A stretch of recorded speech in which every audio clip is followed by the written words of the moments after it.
The Birdie Board podcast is brought to you by the Birdie Board app, the easiest way to track matches, scores, and handicaps with friends. Now, here's your host, Corey, with another episode of the Birdie Board podcast. Welcome to episode 23 of the Birdie Board podcast. So last week we did an episode about the most controversial rules in golf, and it turned out exactly how I thought it would.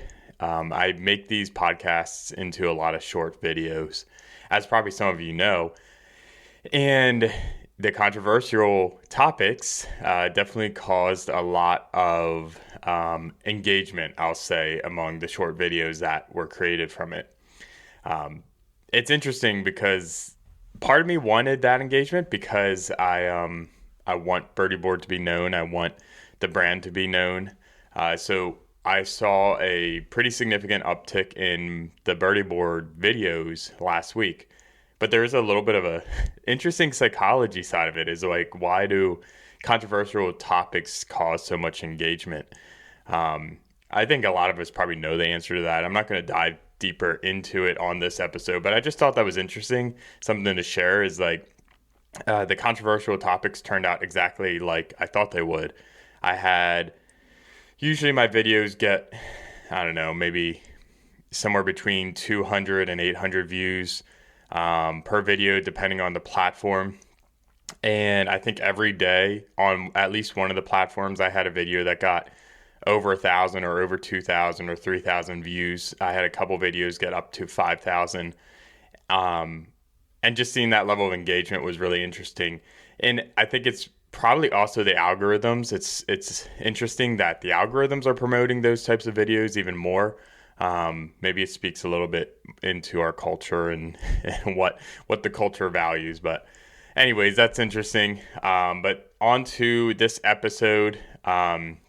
For this episode, I wanted to talk about how I think amateur golf should be structured. So we did touch on this a little bit in the last episode, just talking about some of the controversial rules. And one of the things I talked about is, should rules be different for amateurs versus PGA players?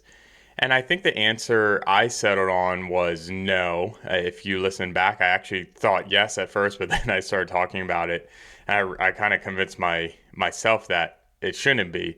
But that's more a matter of fact. Like, should amateurs have different rules than pros? And in a matter of fact, I said no. But we talked about through the episode how maybe there's agreed upon rules ahead of time that amateurs shouldn't play with, but it's all agreed upon ahead of time. So the topic I want to talk about is just how amateur golf should be structured. And there's 4 pillars I'm going to go through. The first is normalizing competition. The second is skill-based tee boxes. The third is stroke play and personal par. The fourth is competing with how you're going to be able to compete with friends without it getting weird. And the fifth is what I'm calling the amateur forgiveness framework. So in this episode, we're going to go through these 5 pillars or topics.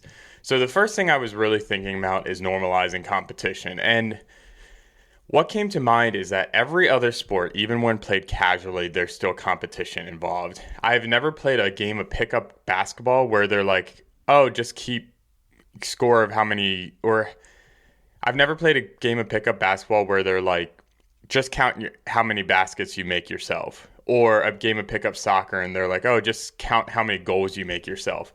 It's always, now there's a team place, but they're always competition. Like, even when playing casually, or I'm thinking when I'm playing a game of basketball with my friend at the beach, we're still playing 21. So if you haven't heard of 21, you get it's just a way to play basketball with 2 people when you don't have teams. So we're not just shooting around. Maybe we are just to warm up, but like, we do end up playing, and it's casual and it's fun, and there's no hard feelings in the end. And I started thinking, like, why isn't golf like that? Why don't we always just compete in golf? And golf gives us ways to do that, even with different skill levels, which I'll get into later. So I think having that competition will increase engagement, but also just make golf more fun. I think it's better for amateurs because it's so easy to internalize the game of golf. And I'm sure a lot of people give up the game of golf because of how hard it is individually. But if you can figure out how to play competitively and playing it with friends and against friends, that makes golf so much more fun, in my opinion. And something I think I'm going to try to do even more. I would say the majority of my rounds last year were, quote, casual rounds. But I don't think casual and competitive should be mutually exclusive. I think you can do a casual round that is competitive, just like I can play a game of 21 in basketball and it be competitive, even though it's just a casual beach round with friends. And I think that game of basketball is kind of a good analogy because I'm not playing a full court basketball round. It's modified rules, but it's keeping it competitive in the end. And those modified rules is maybe something that we should take up in golf. We're not finishing that round of basketball saying, hey, we played it just like the pros NBA championship, but we're still bragging and having fun saying, yeah, I beat my friend in a game of 21. And no one illegitimizes that. Like, they're like, oh, nice, you beat him, or like, oh, there's no way. But why isn't it like that in golf? It's such a different mentality in golf. It's like, what did you shoot? Oh, I shot at 85 or 90 or 95. It's like, oh, great, I shot at 90, 95, whatever. But it's not like, oh, I beat you, you beat me sort of deal. It's more so like, here's my personal achievement. And there's definitely an area of golf where you're competing against yourself. But I don't know if that should be the norm. And maybe that's what I'm trying to advocate, is that maybe the normal should be the competition. And that competition can be more friendly, where you have really relaxed rules, or you're playing a different game mode or something like that. Or you can play more serious, just like in basketball. You can play full court games. Maybe in golf you play a game without handicaps, or just straight up PGA rules or something like that. I think that's where the modification should come, but there should never be a modification to competitive play. So I was thinking about, okay, what terminology do we use then? So we have competitive play. What if there is a round that we want to play? Like in basketball, we're just shooting around. Well, let's call that just a practice round. And you see that in the pros. So it's like, okay, they're doing it. Why don't we do it? So practice rounds for pros, they're just playing every hole. Maybe they're keeping score on some holes, some not. But by the end, they're just practicing for that day. Why don't we as amateurs do that? And honestly, we don't need to do it every single week. Like, we're amateurs. We don't have the schedules to be able to allow us to do a practice round every single week. But maybe once a month we do a practice round where we're not worrying about score. We just practice, redo shots, things like that. Maybe on the front nine you keep score, back nine you practice some different things. Why don't we do that? And then the other 3 weekends that you play in a round, or 2 weekends you play around, play competitive. There are so many ways that we can play competitive. It doesn't mean you have to play competitive stressfully. It doesn't mean you have to play competitive like the pros do. Like I said, it's a game of basketball, 21. Just play with some rules that you and your friends agree on, and just keep it competitive. You'll have more fun in the end. So be able to normalize this competition, I think, is really important. But in order to normalize this competition, we need to get it all set up correctly, which brings us to pillar number 2, which is skill-based tee boxes. So historically, tee boxes weren't based on skill, and I think at a lot of courses they still aren't. Historically, tee boxes were based on your age. So you had your senior tees, your men's tees, and then your back tees, or sometimes called tips, for your pro golfers. So they are kind of skill-based, but they're mostly age-based. There was also a sexist element to it, where you had your red tees, which were the women's tees. But a lot of courses have moved away from that legacy way of determining tee boxes into a more modern approach that I absolutely love. And I guarantee you guys listening, I'm going to live by this upcoming golf season. Do not be afraid to play the forward tees. Amateurs are, I think, always playing further back than they should. I think your natural score should be closer to what the par is on the course. And if you're shooting 110, 120 off the white tees or the middle tees, move up. Like, you shouldn't be shooting that high of a score because you're just too far back. Move up 2 tee boxes or whatever you can move up to until your natural score is, I don't know, maybe in the 80s or something like that. I don't think there's an actual number I would say, but it should be a lot lower. You shouldn't be struggling through the course as an amateur. There were several times last year that I played off of the red tees. And even though I have the distance, and it's not a brag, I'm not a long driver. I'm probably somewhere between 220 and 250. If I get hold of it, I can get 280, but it's too inconsistent for me to swing that hard.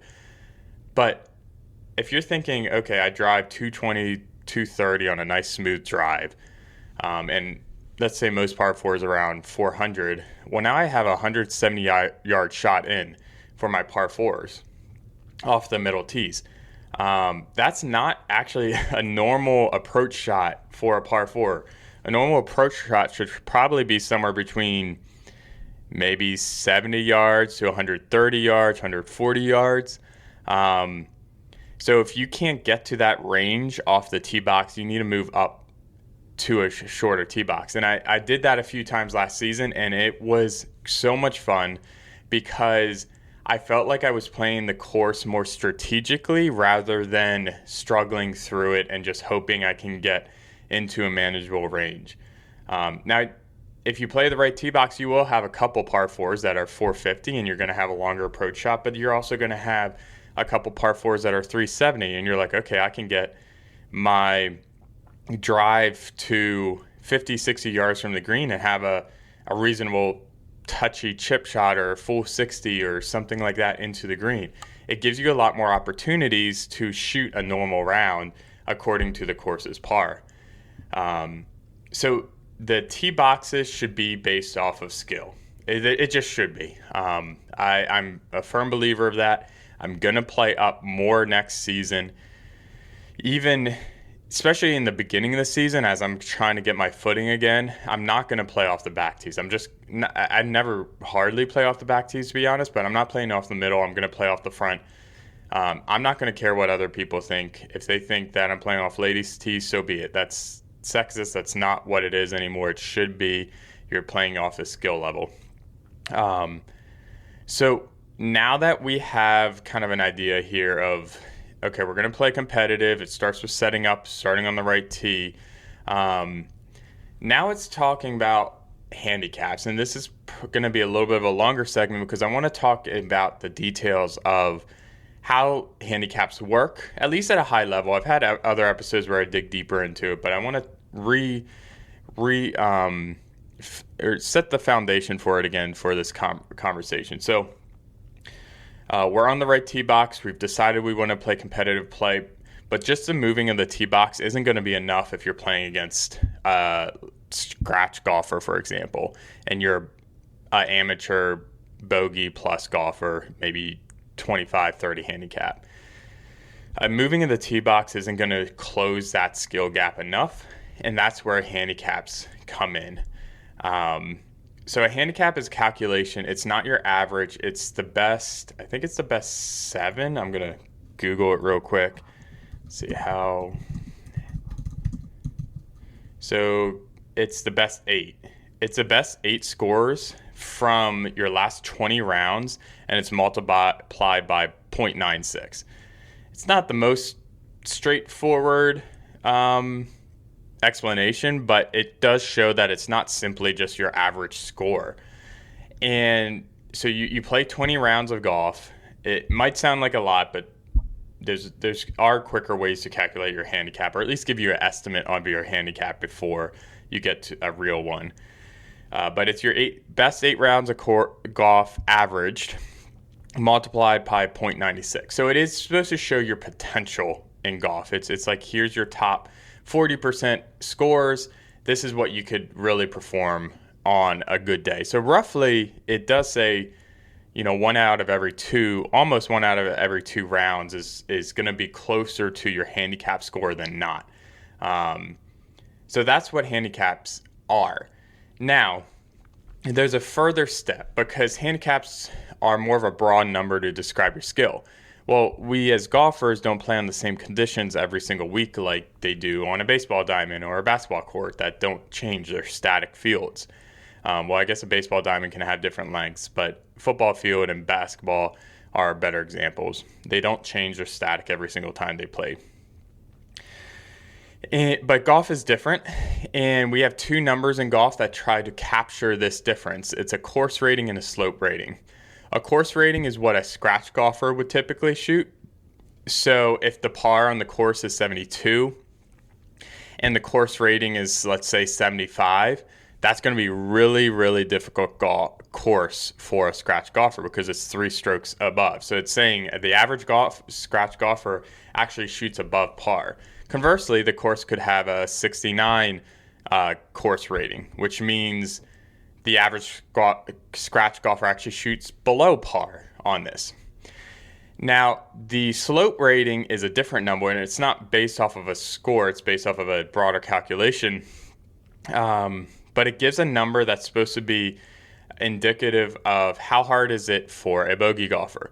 So, for example, a course that has really tight fairways might be easier for a scratch golfer relative to a bogey golfer. So the slope rating is supposed to describe how difficult a course is for a bogey golfer, which means a course could be a lot more difficult for a bogey golfer than it is for a scratch golfer. So if we go back to that example of a fairway lined with trees, a pro is going to, or let's say a scratch golfer is going to keep it in that fairway, 70% of the time or so.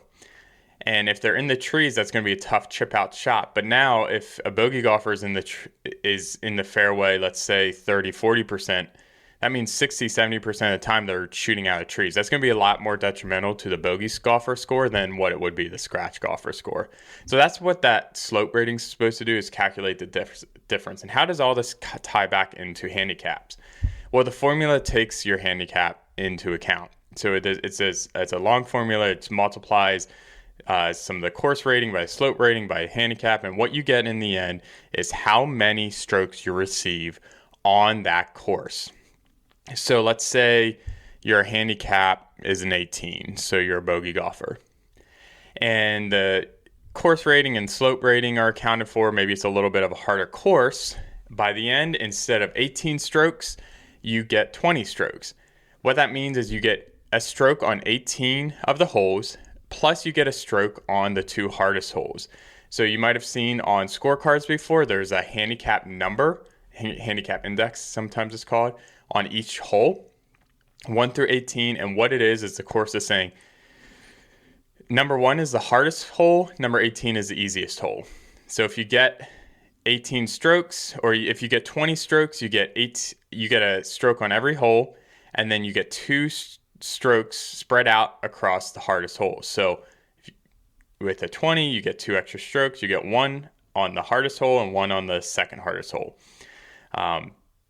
That's a lot of calculation just to equate around. And that's exactly what is needed, though. It sounds complicated, but it's a lot of years and years of mathematicians trying to figure out how can we better equate the game between 2 players, and that's what they've come up with, and it honestly works pretty well. But with that complication, it's not just something easy that can just be spun up real quick before a round. And that's where, I'm going to make a plug, an app like Birdie Board comes in, because when you set up a round in Birdie Board, you can put in the course rating and the slope rating and the par. That's done ahead of time. So now anyone who joins the match will automatically have their scores adjusted, and all that math is done behind the scenes. It saves a lot of time, and whether you use Birdie Board or not, I hope you would use Birdie Board since this is the Birdie Board podcast. I would recommend that you do get some sort of app involved or something to help you calculate this score easier, because it's just going to be tough to do on the fly. So that's understanding stroke allocation. And just a point to this is what this really is doing is it's redesigning what par is for you. So let's make it simple, and you get 18 strokes in a hole, and that you get 18 after all the course and slope rating is adjusted and accounted for. So what that means is you get a stroke per hole. What you mentally need to think, and this is really hard to do for some people. I know, for example, my dad has a really hard time thinking of it in this sort of way. But your par is no longer the par on that scorecard. If you get 18 strokes, your par, your net par, is now one stroke above the posted par. So if the par is a 5, then your net par would actually be a 6. And you should have, this is the hard part, you should have the same feeling that you do walking away from a hole if you got a net par as you do probably today with an actual par. If we are playing this game right and using handicaps correctly, then a net par should feel like you got an actual par. Same with birdie. So if you ended up getting a 5 on that hole and you got a stroke, so it's a par 6 for you, you should walk away feeling like you got a birdie. It should be normal for you to tell people, I got 3 birdies in a round. And I think it should be normalized too, that people accept that, because that's the point of handicap golf. That's how we should be playing. I don't think everyone's going to agree with me on that. That's fine, but I think that's how we can continue to improve the game, especially for amateurs. So to be able to keep the round competitive, we've moved ourselves up on the correct tee box. We've learned how to apply handicaps, which is really key, especially in big dispersions of skill level. Now we're going to talk about how do we compete with friends without it kind of getting weird, because it is going to be difficult at times to enforce rules. And here's a couple things I would advise is, one, agree on the rules before you tee off. That's easiest to talk about. I know commonly rules that I play with some friends are like clean lift in place. We'll play with gallery rule if we all agree on a shot. We will treat out of bounds as red stakes instead of white stakes, things like that. But as long as it's agreed upon ahead of time, that helps make it a lot less weird, easier. Try to make the enforcement strictly structural and not personal. That's going to help a lot too. It's tough because you need that trust with the person you're playing against. I kind of think back to that analogy with the game of 21. We all kind of know what a foul is. We know what we can and cannot do. I would say it's enforced 95% of the time. There's always subjectiveness in the game of basketball with fouls and stuff, but I think we all play when we're playing like a game of 21 with it not being personal. And that's what we need to really try to get it to with the game of golf. And lastly, I think everyone should just commit to it. If you're playing with your friends and you just say, hey, we're going to play with these rules, just make sure everyone has buy-in. Don't run forward with a rule if someone's not agreeing to it. Try to find a common solution. Things you can talk about is like, do we confirm scores on every hole? I think that's probably good just to hold some accountability.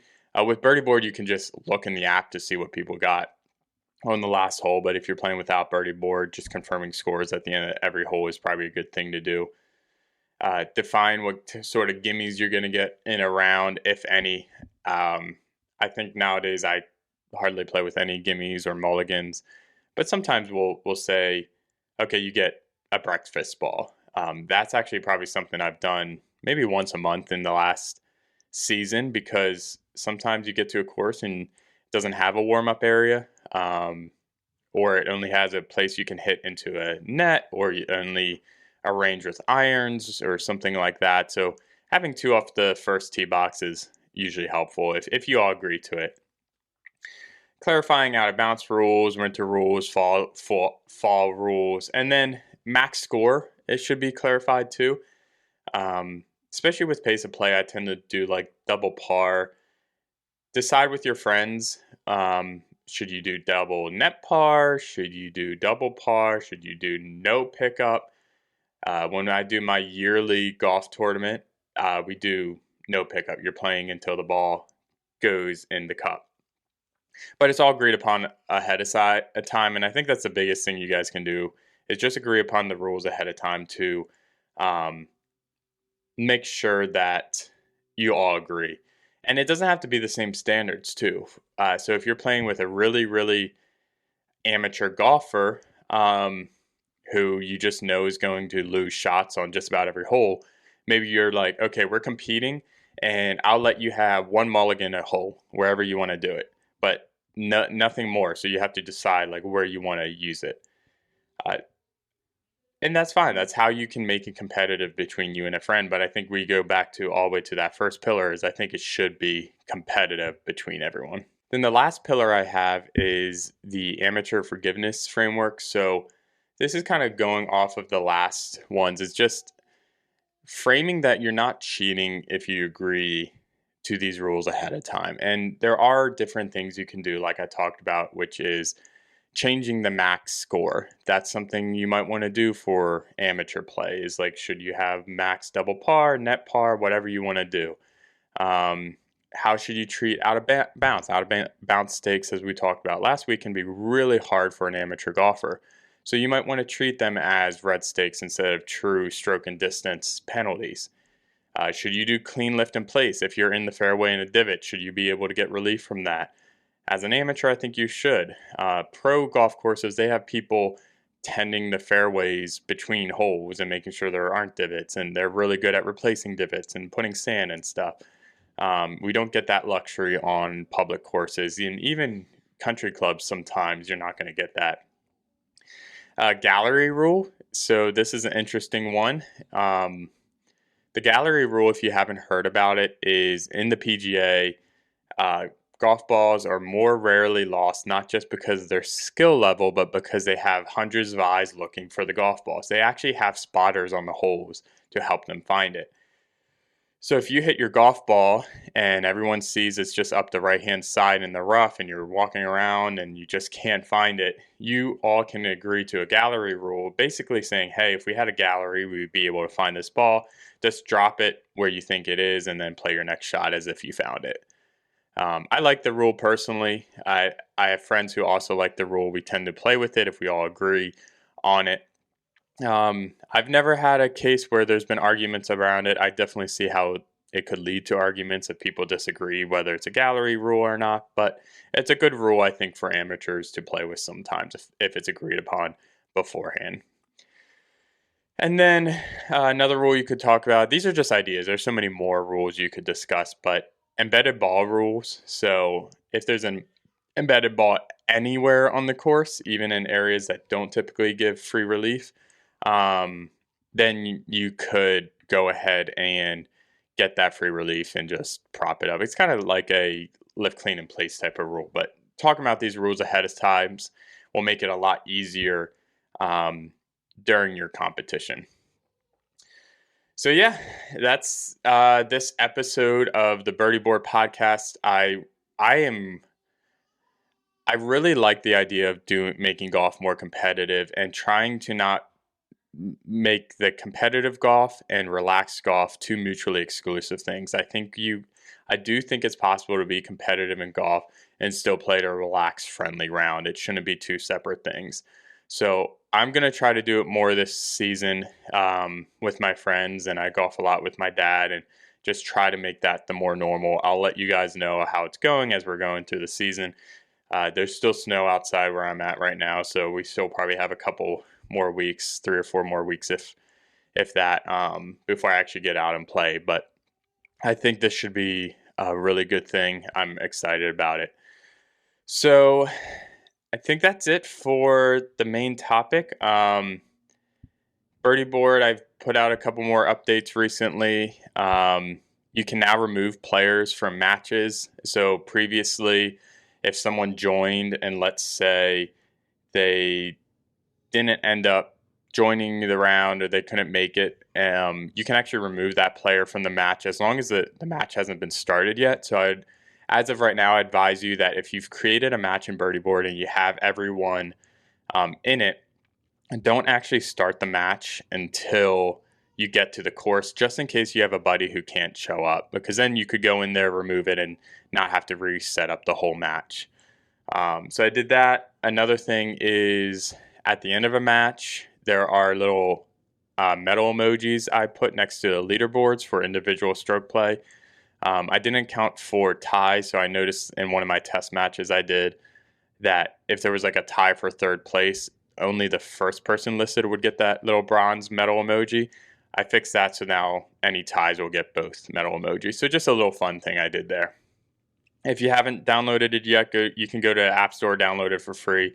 I have a super generous free tier right now. I'm just trying to get people to use the app. I'm making no money off of it right now, and that's okay with me. I just want people to enjoy what I've built. I'm really excited about the golf season coming up and seeing the usage of this app and getting some feedback. So that's it for this episode of the Birdie Board podcast. Thanks for listening, everyone. Thanks for tuning into the Birdie Board podcast. If you enjoyed it, subscribe and share it with a friend who loves golf as much as you do. And before your next round, grab the Birdie Board app, free on the Apple App Store and Google Play Store, and let it handle the scoring while you enjoy the game.